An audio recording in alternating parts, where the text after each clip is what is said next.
गल में प्रणाम करें, बस हमारा जीवन इसी तरह से व्यतीत होवे। भागवत में वाणी गुणानुकथने इस श्लोक में जितनी बात कही गई हैं, एक श्लोक में, इसमें 2 श्लोक में वो सब के सब आ गई हैं। आप विशुद्ध विज्ञान मूर्ति हैं भगवान, आपको नमस्कार है। आप आत्मा राम हैं, सीता राम हैं, विधाता हैं। मैं आपकी शरण में आया हूँ और आपकी आज्ञा लेकर अब जाऊंगा देवलोक में। बस आप इतना वरदान दे दीजिए कि माया हमको कभी अपने फंदे में न ले। अब तो रामचंद्र बड़े प्रसन्न हुए और जो वो मांगता था उसको वर दिया कि जाओ, तुमने माया के सारे दोष गुण, और माया दोष गुणा जिता, ये गुण भी जितने हैं दुनिया में वो माया के ही हैं, और दोष भी जितने हैं ये सब के सब माया के ही हैं। ये गुण दोष में जो फंसे हुए हैं लोग, वही संसार में फंसे हुए हैं। तो जाओ विद्याधर, तुमने माया के सब दोष गुण जीत लिए और मेरे दर्शन से तुम मुक्त हो गए, ज्ञानी हो गए, और अब मेरी भक्ति संसार में बहुत दुर्लभ है, तो वो तुम्हारे हृदय में पैदा हो गई। क्योंकि जहाँ भक्ति आती है वहाँ मुक्ति जरूर आती है, इसलिए तुम भक्ति संपन्न होकर मेरी आज्ञा से जाओ। रामेण रक्षो निधनम सुघोरम सापाद विमुक्तिर वरदानमेवं विद्याधरत्वं पुनरेव लब्धम रामम गृणन एति नरोखिलार्थान। यहाँ रामचंद्र भगवान ने जो भयंकर राक्षस का निधन किया, मारा उसको, और सांप से उसको मुक्त किया और वरदान दिया, और फिर उसको विद्याधर बना दिया। सो इस राम का को जो गुनगुनाता है, गाता है, श्रवण कीर्तन करता है, उसके सारे मनोरथ पूरे होते हैं, सारे पुरुषार्थ सिद्ध होते हैं। बस।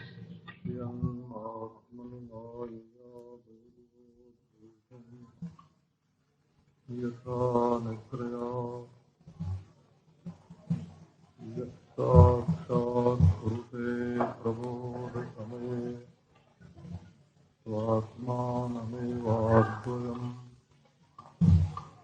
तस्मै श्री गुरुमूर्ते नमः। श्री दक्षिणामूर्ते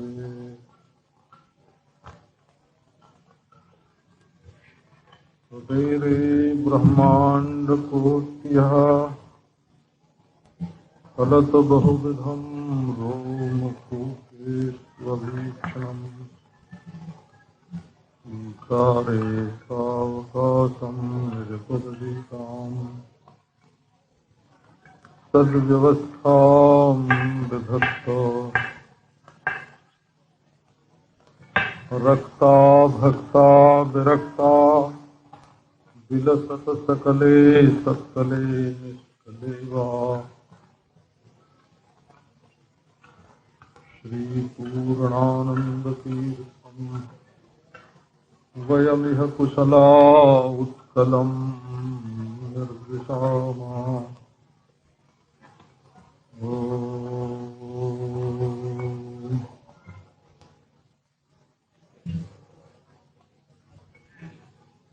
पुरारी गिरि संभूता श्री रामार्णव संगता अध्यात्म राम गंगेयम पुनाति भुवनत्रयम्। ओम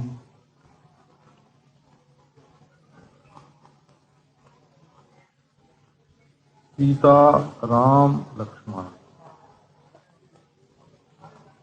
विराट को स्वर्ग में भेजकर उन्नत गति, उत्तम गति जहां से वो आया था वहीं उसको फिर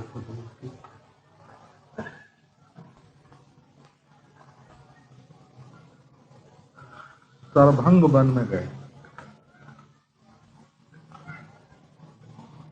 सरभंग ने देखा कि हमारे आश्रम में तो राम सीता लक्ष्मण आ गए। तत्काल उसके खड़े हुए अगवानी की, अच्छे आसन पर बिस्तर पर बैठाया, आतिथ्य किया कंदमूल फल से। बोले कि महाराज मैं बहुत दिनों से तपस्या करता हुआ यहीं रह रहा था और तुम्हारे दर्शन की हमको आकांक्षा थी। मेरे मन में ये था कि मैंने तपस्या से बहुत सा पुण्य संचय कर दिया है, तो वो सब तुमको दे सकूं। पाप का क्षय तो पुण्य से हो जाता है, परंतु पुण्य का क्षय कैसे हो, तो वो तो देना पड़ता है, त्यागना पड़ता है। तो मैंने ये सोचा कि ऐसे त्यागने में क्या रखा है, एक अच्छी चीज है तो भगवान को दे कर। अद्य मत्तपसा सिद्धम जत पुण्यम बहु विद्यते तत्सर्वम तव दास्यामि ततो मुक्तिम व्रजाम्यहम्। हम अपना पुण्य आपको दे देंगे, उसके बाद न पाप रहेगा न पुण्य रहेगा, तो मैं मुक्त हो जाऊंगा। इस प्रकार की मुक्ति भी मुक्तिवादी लोगों में से कोई कोई स्वीकार करते हैं। उन्होंने भगवान राम के चरणों में अपना सारा पुण्य अर्पित कर दिया। बड़े वैराग्यवान से, उनको पुण्य का फल ही नहीं चाहिए था कि हमको स्वर्ग मिले कि वैकुंठ मिले। इसके बाद उन्होंने सीता बनाई और अप्रमेय राम सीता को प्रणाम करके और उनके अशेष हृदयस्थ दुर्बादल श्यामल कमल नयन श्रीराम पर स्निग्ध जटा कलाप सीता सहाय सह लक्ष्मण रूप का ध्यान करते हुए और भगवान के गुणानुवाद का चिंतन करते हुए, कौन ऐसा दयालु है संसार में जो स्मरण मात्र से सारा अभिष्ट पूरा कर दे। स्मृत कामधेनु, कौन है ऐसा दुनिया में स्मृत कामधेनु रामचंद्र के सिवाय, जो देखो स्वयमेव हमारे पास पधारे हुए हैं हमारा कल्याण करने के लिए। देख लें, इंद्र स्वयं भगवान हमारे घर में पधारे हैं और अब मैं उनके धाम को प्राप्त हो रहा हूँ। अयोध्याधिपतिर्मे सूर्दये राघव सदा यद्वामांके स्थिता सीता मेघस्येव तडिल्लता। अयोध्याधिपति भगवान श्री राम सर्वदा हमारे हृदय में निवास करें, जिनके बाईं गोद में जैसे बादल में बिजली रहती है इस प्रकार सीता जी रहती हैं। ध्यान किया, सीता की अग्नि जलाई और उसने अपने पंचात्मक बपू का होम कर दिया। वे स्वयं दिव्य देहधारी होकर लोकपति के पद पर गए। मुनि दंडकारण्यवासी सब रामचंद्र का दर्शन करने के लिए आए। मुनियों को आया देख करके सीता रामचंद्र लक्ष्मण ने सिर झुका झुका कर धरती में रख रख कर उनको प्रणाम किया और ऋषियों ने उनको बहुत आशीर्वाद दिया। उन्होंने कहा, प्रभु आप तो पृथ्वी का भार उतारने के लिए ब्रह्मा की प्रार्थना से प्रकट हुए हैं। ये हम जानते हैं कि तुम हो नारायण और लक्ष्मी है जानकी, लक्ष्मण है शेष और भरत और शत्रुघ्न शंख चक्र है। शंखावतार भरत हैं और चक्रावतार शत्रुघ्न हैं। और ऋषियों का दुख तुम छुड़ाने के लिए ही आए हो। ये बात अध्यात्म रामायण में कई बार आई है कि ये दोनों भाई शंख चक्र के अवतार हैं। तो प्रभु आओ, थोड़ी देर आप हमारे साथ वन में चल करके घूमो। लक्ष्मण जी को भी ले चलो, जानकी जी को ही ले चलो। तब हम लोगों की जो प्रार्थना है उसको आप अच्छी तरह से सुनेंगे और आपकी दया दृढ़ होगी। तो महात्मा लोग उनको ले करके वन में गए। अब वहां जाएं तो कहीं सिर पड़े हैं, कहीं हाथ पड़े हैं और हड्डियां पड़ी हैं बहुत सारी मनुष्यों की, जैसे पहाड़ लगे हों। ये ऋषियों के मस्तक हैं। महात्माओं ने बताया ये राक्षसों ने ऋषियों को खा लिया है और ये उनकी हड्डी पड़ी है, क्योंकि वे बेचारे जब समाधि के कारण बाह्य विस्मृत हो जाते हैं, उनको बाहर की याद नहीं रहती, तब आके ये लोग उनको खा जाते हैं। आप देखिए महात्माओं की समाधि लगाने में कितना बड़ा विघ्न उपस्थित हो गया है। अब ऋषियों की ये बात सुन करके रामचंद्र भगवान तो दृढ़ निश्चय करके बोले कि हम इन सब असुरों का संहार करेंगे, और कई वर्ष तक वहीं ऋषियों के साथ रहे और बारंबार भिन्न भिन्न ऋषियों के आश्रम में जाते। एक दिन भगवान श्री रामचंद्र सुतीक्ष्ण के आश्रम में गए। गोस्वामी तुलसीदास जी ने इस ढंग से इसको लिया है कि सुतीक्ष्ण स्वयं भगवान का दर्शन करने के लिए जा रहे थे, और अध्यात्म रामायण की योजना में स्वयं भगवान राम ही सुतीक्ष्ण के आश्रम में दर्शन करने के लिए गए हैं। अब विख्यात था वो आश्रम, आसपास ऋषि लोग रहते थे और सभी ऋतुओं में वो गुण संपन्न सर्वकाल सुखावा था। तो देखा कि स्वयं भगवान हमारे आश्रम में आए हैं। सुतीक्ष्ण को बड़ा आनंद आया। ये अगस्त्य जी का शिष्य था और राम के मंत्र का जप करता था। अब तो उसने विधि पूर्वक राम की पूजा की। ऐसा सुनने में आया है कि अगस्त्य जी का शिष्य सुतीक्ष्ण कभी कभी अगस्त्य जी से प्रार्थना किया करता था आग्रह पूर्वक कि आप हमसे कुछ सेवा लीजिए, कुछ दक्षिणा लीजिए, हमसे कुछ लीजिए। तो रोज पूछने पूछते एक दिन अगस्त्य जी झल्ला गए। बोले तुम हमको क्या दोगे? जाओ भगवान को ले आओ, हमें दर्शन कराओ। हाँ, और हमको क्या चाहिए? दुनिया की कौन सी चीज चाहिए जो तुम देना चाहते? तो सुतीक्ष्ण जी प्रणाम करके चले आए और बोले कि अच्छा महाराज, मैं अब आपके पास भगवान को लेकर आऊंगा। और आके अपने आश्रम में भजन करने लगे। अब आज स्वयं भगवान उनके यहाँ पधारे। बोले कि मैं तो आपके मंत्र का जप करता हूँ महाराज, आपके गुण अनंत हैं, आप सीतापति और आपके चरणारविंद शिव बिरंची आदि के आश्रय हैं। जो आपके चरण कमल का आश्रय लेता है वो संसार सागर से पार हो जाता है। हे रामाभिराम, हम तो आपके दासों के दास हैं। और देखो ये माया जो आपकी है वही पुत्र कलत्र गृह के अंधकूप में डालती है। लोग आपको देख नहीं पाते हैं।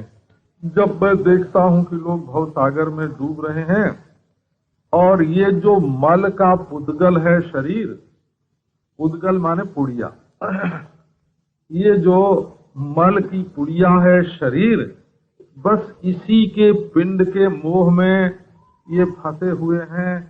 तो आप स्वयं हमें दर्शन देने के लिए पधारे, इससे बढ़ करके हमारे ऊपर आपका अनुग्रह क्या होगा? आप सबके हृदय में रहते हैं और जो लोग आपके मंत्र का जप नहीं करते उनके ऊपर आप माया फैलाते हैं, और जो आपके मंत्र का जप करते हैं उनके यहाँ से माया भाग जाती है। आप सेवा के अनुरूप फल देने वाले हैं और विश्व की सृष्टि स्थिति लय के एकमात्र हैं कारण, और आप ही ब्रह्मा विष्णु शिव माया के गुणों से इनको बनाते हैं। आज प्रत्यक्ष आपके चरणारविंद का दर्शन हो रहा है। वैसे तो आप दृष्टा हैं, दृष्टा नहीं दृग रूप हैं, तो आपका दर्शन किसको होगा?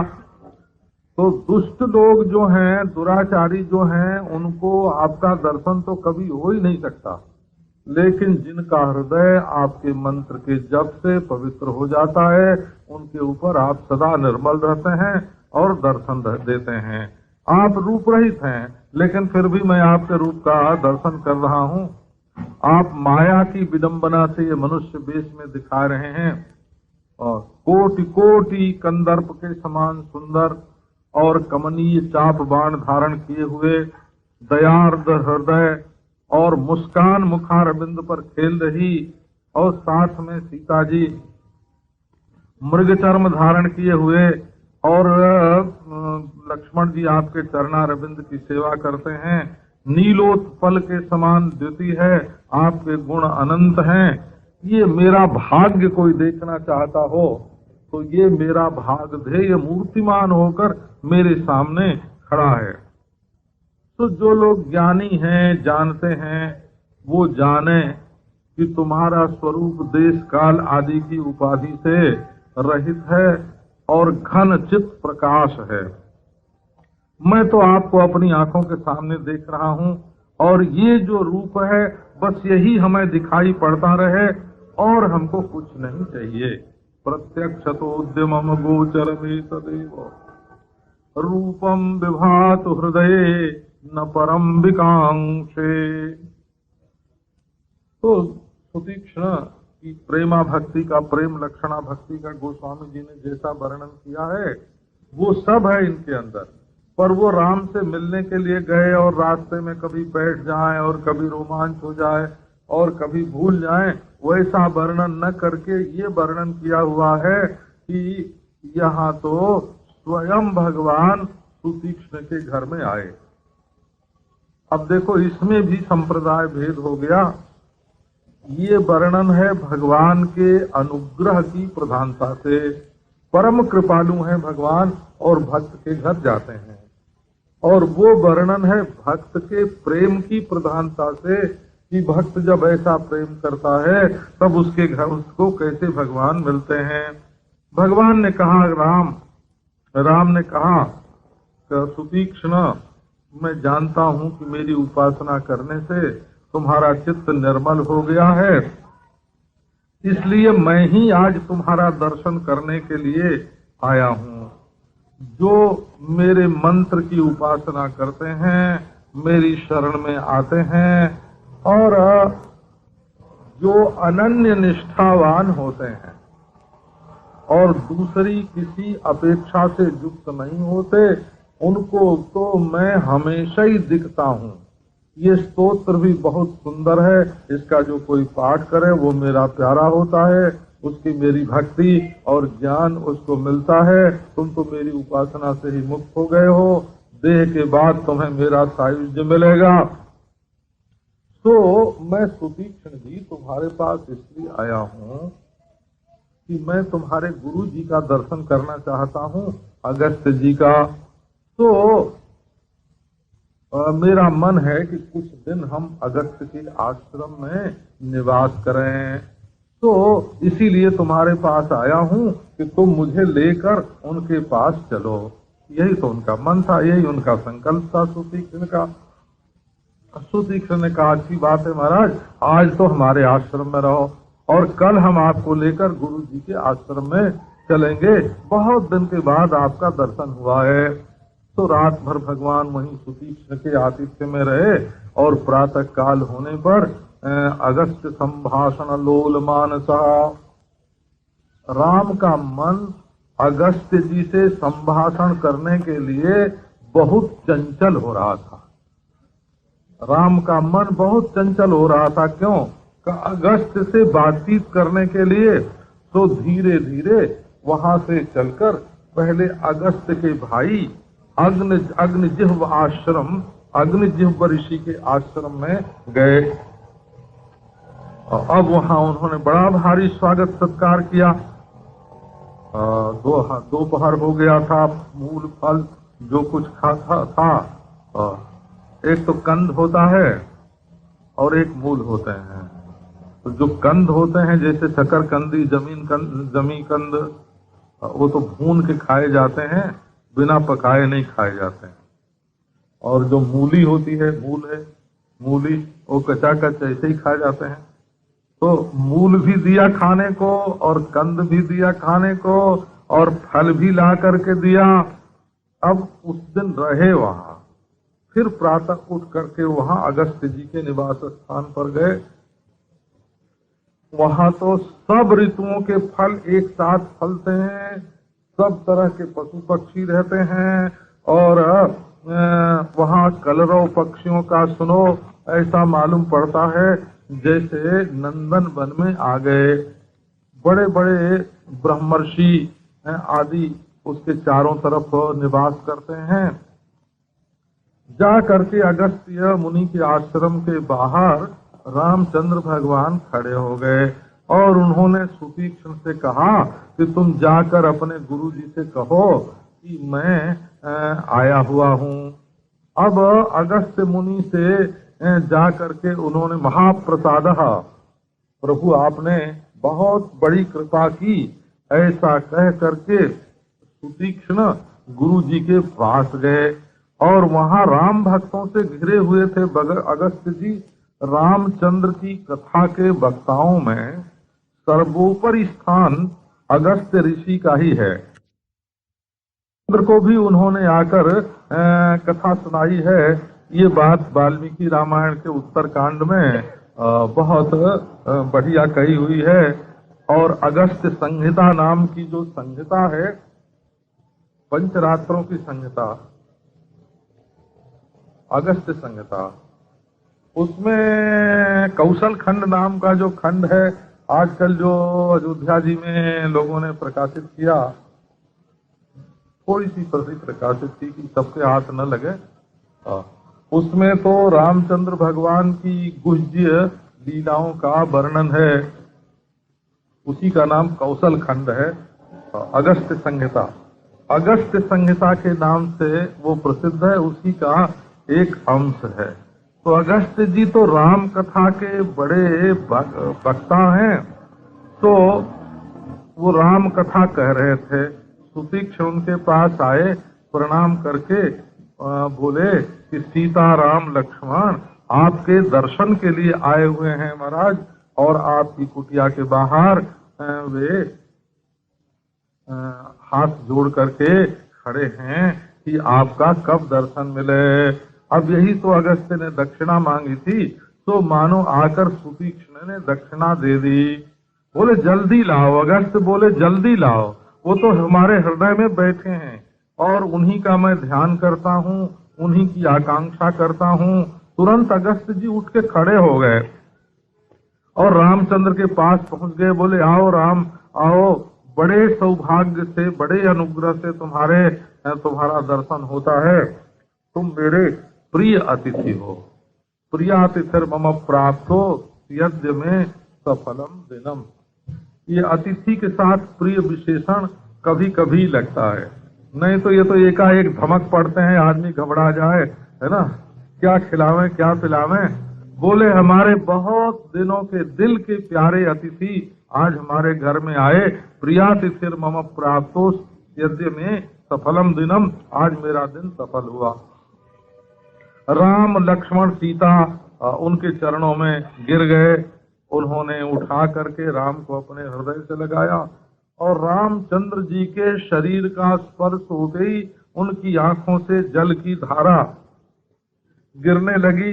एक हाथ से उन्होंने राम का हाथ पकड़ लिया और पकड़ करके उनको अपने साथ साथ आश्रम में ले करके गए, अच्छी तरह बैठाया, उनका बड़े विस्तार से सत्कार किया, खिलाया पिलाया। वन की अनेक वस्तुएं जो नगरों में नहीं मिलती हैं, ऐसी महाराज अगस्त्य जी ने उनको खिलाई।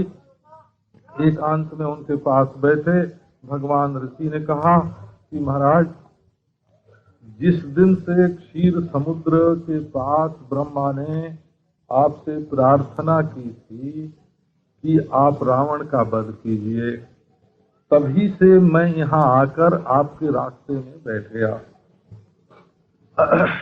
और क्योंकि आपको पृथ्वी का भार उतारना है, रावण को मारना है, तो मैं यहाँ आकर रास्ते में बैठ गया। और एक काम भी था, तो वो काम तो अभी आगे बतावेंगे। बोले सृष्टि के पहले तो महाराज आप एक ही थे, आप में कोई भेद नहीं था, कोई माया आदि की उपाधि नहीं थी। अब वो पहले की उपाधि से वर्णन, आरोपित उपाधि पहले होती है, क्योंकि सृष्टि के पहले काल की गणना के लिए कोई भी साधन नहीं रहता है, तो सृष्टि की उपाधि से पहले की कल्पना करके परमात्मा में पहलेपन का आरोप किया जाता है, वो भी आरोपित ही होता है।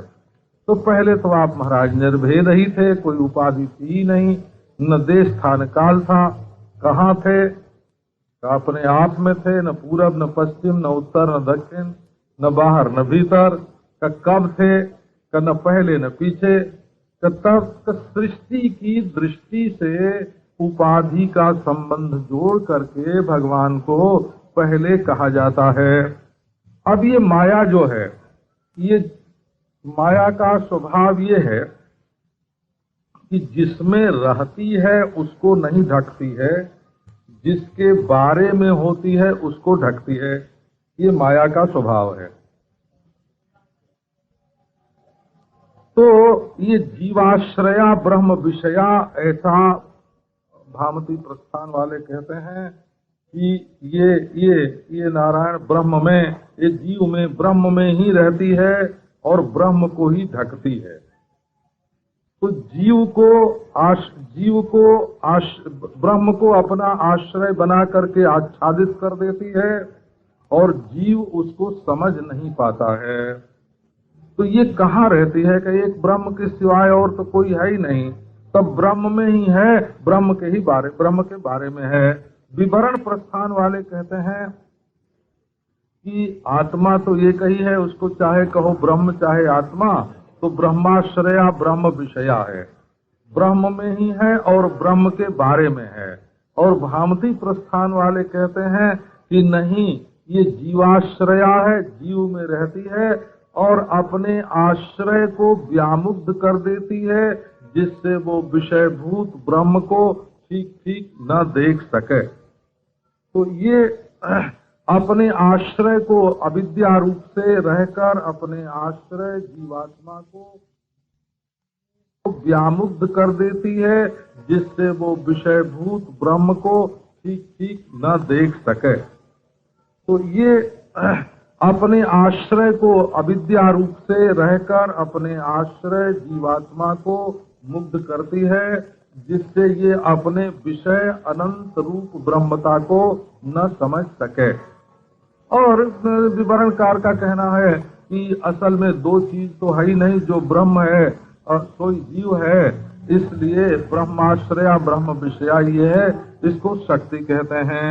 ये शक्ति आपके निर्गुण स्वरूप को ढक लेती है, तब इसका नाम अव्याकृत हो जाता है। नाम रूप प्रकट होने के पहले, क्योंकि हम नाम रूप में रह करके विचार करते हैं कि जब ये नाम रूप प्रकट नहीं हुआ था तो क्या होगा, तो नाम रूप के बीज की कल्पना होती है, उसी को विशिष्ट आकृति से रहित अव्याकृत बीज की संज्ञा देते हैं। ब्रह्म को देखें तो बीज नाम की कोई चीज नहीं है, परंतु नाम रूपात्मक प्रपंच को देखें तो बीज की सिद्धि होती है। इसीलिए इसको अनिर्वचनीय कहते हैं। ब्रह्म की दृष्टि से ये है नहीं, इसको ब्रह्म दृष्टि से सत नहीं कह सकते और जगत की दृष्टि से इसको असत नहीं कह सकते, इसलिए सदसद व्याम अनिर्वचनीय है ये। तो प्राहुर वेदांत निष्ठिता, वेदांत निष्ठ लोग इसका ऐसा वर्णन करते हैं। कोई कहते हैं मूल प्रकृति है, कोई कहते हैं माया है, कोई कहते हैं अविद्या है, कोई संस्कृति, कोई बंधन, इसी के अनेक नाम रखते हैं। इसी से महत तत्व, अहंकार तत्व और सात्विक राजस तामस त्रिगुणात्मक क्रम, और इससे फिर सात्विक राजस तामस सृष्टि, तामस सृष्टि में पंचभूत और पंचभूत में ये विराट पुरुष, इस प्रकार ये सारी सृष्टि की कल्पना होती है। सृष्टि में तुम ही ब्रह्मा और पालन में तुम ही विष्णु और लय में तुम ही रुद्र, एक उपाधि के द्वारा तुम्हारी ही 3 प्रकार की संज्ञा होती है। ये जागृत, स्वप्न, सुषुप्ति आदि जो वृत्तियां हैं, ये बुद्धि के गुणों से कल्पित होती हैं। जो आत्मा है वो इनसे विलक्षण है। तासाम विलक्षणो राम त्वम साक्षी चिन्मयो व्यया। जागृत आई और गई, स्वप्न आया और गया, सुषुप्ति आई और गई, ये तो वृत्तियां हैं, ये तो एक एक प्रकार के बर्तन हैं, बर्ताव हैं जो आते जाते रहते हैं, परंतु इनमें रहकर इनसे विलक्षण और इनका साक्षी जो चिन्मात्र आत्मा है वही राम का स्वरूप है। तासाम विलक्षणो राम त्वम साक्षी चिन्मयो व्ययः। जब सृष्टि लीला करना चाहते हो तो माया को स्वीकार कर लेते हो, और माया 2 रूप में आती है। एक रूप उसका है विद्या और एक है अविद्या। जो लोग प्रवृत्ति मार्ग में निरत हैं, ये करना, ये बनाना, ये पाना, चाहे भीतर चाहे बाहर, कहीं ये करना है कहीं ये पाना है, वो किसी न किसी आंतर या बाह्य प्रवृत्ति में संलग्न रहते हैं, वो अविद्या के वशवर्ती हैं। और जो निवृत्ति मार्ग निरत होते हैं वो वेदांतार्थ आत्मा ब्रह्म का विचार करते हैं। जो तुम्हारी भक्ति में संलग्न है वो भी विद्यामय हैं, और जो अविद्या के बस में हैं वे संसारी हैं। जो विद्या में संलग्न हैं वे नित्य मुक्त हैं। तो जो लोग इस लोक में रह करके तुम्हारी भक्ति करते हैं, तुम्हारे मंत्र की उपासना करते हैं, उन्हीं के हृदय में विद्या का, ब्रह्म विद्या का उदय होता है, दूसरों के हृदय में नहीं होता है। इसलिए जो तुम्हारी भक्ति से संपन्न है उनको मुक्त ही समझना चाहिए, क्योंकि जब भक्ति आ गई तो मुक्ति निश्चय ही आवेगी। और जिसके हृदय में भक्ति रूप अमृत नहीं है, स्वप्न में भी उनको मोक्ष नहीं हो सकता। क्या बहुत कहने से क्या लाभ? मोक्ष का एक ही कारण है। वो कारण क्या है? साधु संगति। साधु संगति रेवात्र मोक्ष हेतु उदाहरता। इस मनुष्य लोक में अगर किसी भी प्रकार से के बंधन से छूटने का उपाय है तो एकमात्र सत्संग ही है, साधु संगति है। असल में मनुष्य अपनी बुद्धि से जो विचार करता है उस विचार में वासनाओं का विश्लेषण नहीं होता है। अज्ञात रूप से अपनी वासनाएं लगी रहती हैं, इसलिए विचार शुद्ध न हो करके जो सुना हुआ, देखा हुआ, भोगा हुआ, पढ़ा हुआ जो संस्कार होता है वो विचार को आक्रांत कर लेता है। इसलिए मनुष्य को स्वतंत्र विचार से नहीं, मनुष्य को सत्संग के द्वारा जो प्राप्त विचार है, जो निर्वासनता के पक्ष में है, तो वो मोक्ष का साधन होता है। साधु कौन है? तो साधु वे हैं जो सबके प्रति समदर्शी हैं, जिनके मन में अपना पराया, पक्षपात, अच्छाई बुराई छिपी हुई है। कभी साधु नहीं, साधु तो वो हैं जो समचित्त हैं, जिनको संसार में किसी वस्तु की स्पृहा नहीं है कि इसको हम रख लें, और इस वस्तु की, किसी वस्तु की ऐषणा नहीं है ये हमको मिल जाए। जो अनमिली वस्तु है उसके लिए ऐषणा होती है, धनैषणा, पुत्र ऐषणा। जहाँ पुत्र ऐषणा सा दारैषणा। पत्नी की इच्छा, पुत्र की इच्छा और पत्नी की इच्छा एक चीज है। धन की इच्छा ये वित्तैषणा है।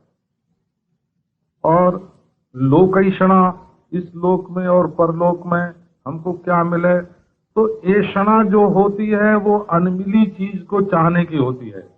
और स्पृहा जो होती है वो मिली हुई चीज को बचाए रखने की होती है, ये बना रहे, ये बना रहे, ये बना रहे। तो संत वे होते हैं जो निष्प्रिय और ऐषणा रहित होते हैं, उनकी इंद्रियां दमन में होती हैं, उनके हृदय में शांति होती है, वे भगवान के प्रेमी होते हैं और उनके मन में किसी भी प्रकार की कामना नहीं होती। इष्ट की प्राप्ति और विपत्ति में समान होते हैं, उनके मन में किसी के प्रति आसक्ति नहीं होती है। उन्होंने संपूर्ण कर्म परमात्मा में संन्यास कर दिए हैं और ब्रह्म परायण रहते हैं। जम आदि सद्गुण उनके जीवन में स्वयं रहते हैं। जो जैसा कोई जो कोई मिल जाए उसी से संतुष्टा जेन केनचित्। गीता के 12वें अध्याय में यदृच्छा लाभ संतुष्ट और संतुष्टो जेन केनचित्। यदृच्छा लाभ संतुष्ट का अर्थ है कि जो खाने को, पीने को, पहनने को प्रारब्ध के अनुसार मिल गया उसी में संतुष्ट। और संतुष्टो जेन केनचित् का अर्थ है चाहे बच्चे के साथ खेल रहे हैं, और चाहे पशु पक्षी के साथ प्यार कर रहे हैं, चाहे पेड़ के साथ बातचीत कर रहे हैं, जो उनके सामने है वो तो परमेश्वर से ही मिलते हैं, हंसते हैं। यदृच्छा लाभ संतुष्ट संतुष्टो जेन केनचित्। ये सत्संगमो भवेत् जर्हि। सत्संग का फल क्या है? लोग समझते हैं कि हम आंख बंद करके बड़े जोर से आंख मीचेंगे और भीतर अंधेरे की ओर देखेंगे और उसमें से ज्ञान का प्रकाश निकल आवेगा। कैसे ज्ञान का प्रकाश नहीं निकलता है? ये तो तत्व जो है वो तो सर्वत्र समान ही है। उसमें जो दुर्गुण आ गए हैं, दुराचार आ गए हैं, जो दुर्ज्ञान दुर्विचार आ गए हैं, उनको निवृत्त करने के लिए अध्यारोपित विचार की आवश्यकता होती है। अध्यारोपित दुष्चरित्र की निवृत्ति के लिए अध्यारोपित सच्चरित्रता की, अध्यारोपित दुर्भावना की निवृत्ति के लिए अध्यारोपित सद्भावना की, अध्यारोपित दुर्विचार की निवृत्ति के लिए अध्यारोपित सद्विचार की। इसी स्थान पर सगुण और निर्गुण का ऐसा सूक्ष्म भेद है जिसको बिना वेदांत ज्ञान के कोई समझ ही नहीं सकता है कि क्या है। यदि सगुण ही सगुण होगा तब तो आंख मीच के अंधेरे में देखने पर वहां से छिपा हुआ जो सगुण होगा वो प्रकट हो जाएगा। लेकिन जब निर्गुण में ही सगुण और सद्गुण और दुर्गुण दोनों का अध्यारोप होगा तो दुर्गुण की निवृत्ति के लिए सद्गुण का अध्यारोप करना पड़ेगा और अध्यारोपित सद्गुण से अध्यारोपित दुर्गुण की निवृत्ति होगी। यही सगुण और निर्गुण सिद्धांत का ऐसा सूक्ष्म भेद है कि साधारण लोग इसको बिल्कुल समझ नहीं पाते हैं। तो असल में हमें करना चाहिए सत्संग। सत्संग करने से भगवत कथा में प्रेम होगा। जब भगवत कथा में प्रेम होगा तब भगवान की भक्ति होगी। जब भक्ति मिल जाएगी तब विज्ञान जो है, विज्ञान के जितने प्रतिबंधक हैं, जितनी रुकावटें हैं, सब दूर हो जाएंगी और मुक्ति मार्ग का अवतरण होगा अपने हृदय में। इसलिए भगवान रामचंद्र की जो प्रेम लक्षणा सद्भक्ति है वो अपने जीवन में आनी चाहिए। तो हमेशा सत्संग मिले आपके भक्तों का। विशेष रूप से आज मेरा जन्म सफल हो गया आपके दर्शन से। आज मेरे सब यज्ञ पूरे हो गए, आज हमारे सब कर्म पूरे हो गए और आज हमारी तपस्या पूरी हो गई। हमारी तपस्या का फल है कि रामचंद्र आप हमारे घर पर पधारे, सीता के सहित, लक्ष्मण के सहित। अब हमारे हृदय में रहो। मैं चाहे चलता रहूं, चाहे खड़ा रहूं, चाहे किसी भी अवस्था में मैं रहूं, मेरी स्मृति तो तुम में ही लगी रहे। इस प्रकार अगस्त्य ऋषि ने भगवान रामचंद्र की स्तुति की। अब जो काम वाली बात थी, रास्ते में आके क्यों बैठे थे? बोले कि इंद्र ने उसी समय अपना महान धनुष हमारे हवाले कर दिया था कि जब रामचंद्र वनवास के लिए इस रास्ते से निकले तो रावण को मारने के लिए ये धनुष बाण उनको दे देना। तो अक्षय बाण के तूणीर ऐसे तर्कस 2 दिए थे उन्होंने, इंद्र ने, जो कभी घटे नहीं, और एक रत्न जटित खड्ग और एक धनुष, ये इंद्र ने पहले अगस्त जी के पास स्थापित कर दिया था। अगस्त जी ने कहा कि राम अब ये तुम लेकर के जाओ और राक्षसों को इससे मारो, इसी के लिए तुम्हारा अवतार हुआ है, माया से मनुष्य बने हुए हो। यहाँ से 2 योजन दूर, अगस्त्य आश्रम से 2 योजन दूर पवित्र वन से मंडित एक पंचवटी नाम का स्थान है, वो गोदावरी के तट पर है। वहीं तुम्हें शेष काल ले जाना चाहिए और वहां रह के तुम बहुत सारे काम कर सकते हो। अगस्त ऋषि की ये बात सुन करके और ये स्तोत्र सुन के, जिसमें तत्व ज्ञान का निरूपण है, बड़े ही प्रसन्न हुए रामचंद्र और परमानंद में मग्न होकर और मुनि से अनुमति लेकर के जो रास्ता उन्होंने बताया था उसी मार्ग से वे आगे बढ़े। मार्गे ब्रजंद दर्शाथो शैल श्रृंगमिवस्थितम वृद्धम जटायुषम रामः इमे तदिति विस्मितः। रास्ते में पंचवटी की ओर ज्यों ही आगे बढ़े अगस्त्य आश्रम से पंचवटी की ओर, तो देखा कि एक कोई बहुत बड़ा प्राणी है, जैसे कोई पहाड़ का श्रृंग हो। वो तो वृद्ध जटायु था। अब रामचंद्र भगवान विस्मित हुए कि ये कौन है।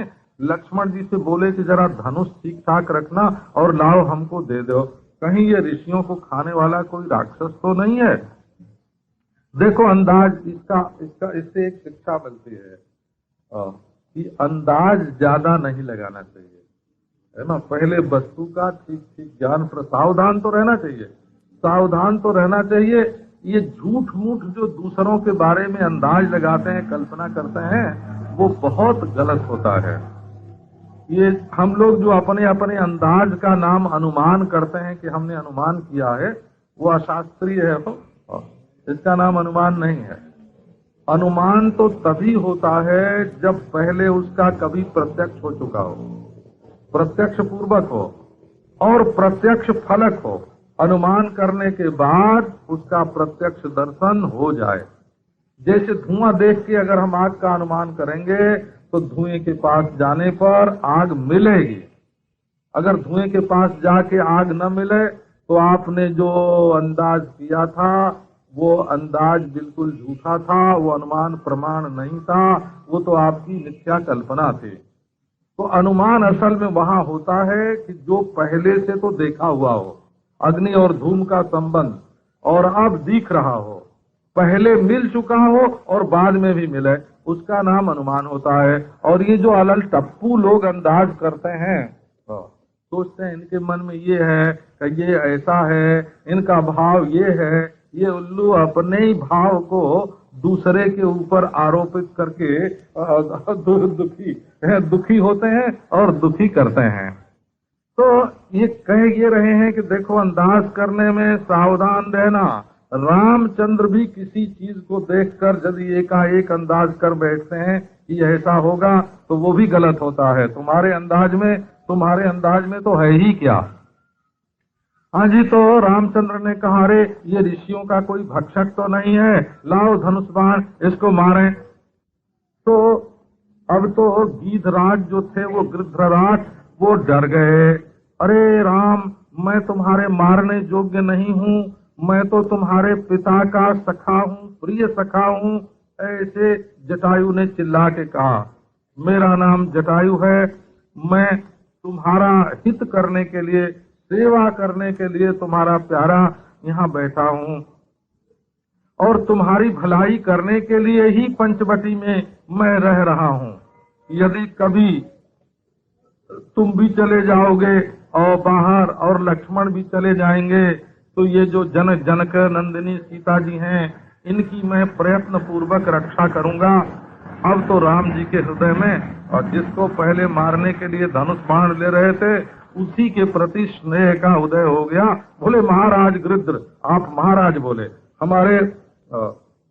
हमारे पिता के मित्र हैं, तब तो आप महाराज हुए। महाराज के मित्र तो महाराज ही होते हैं।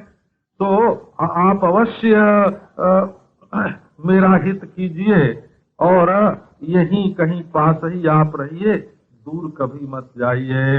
अब उनसे आमंत्रित करके आलिंग्य इति आमंत्रितम आलिंग्य जजौ पंचवटीम प्रभु।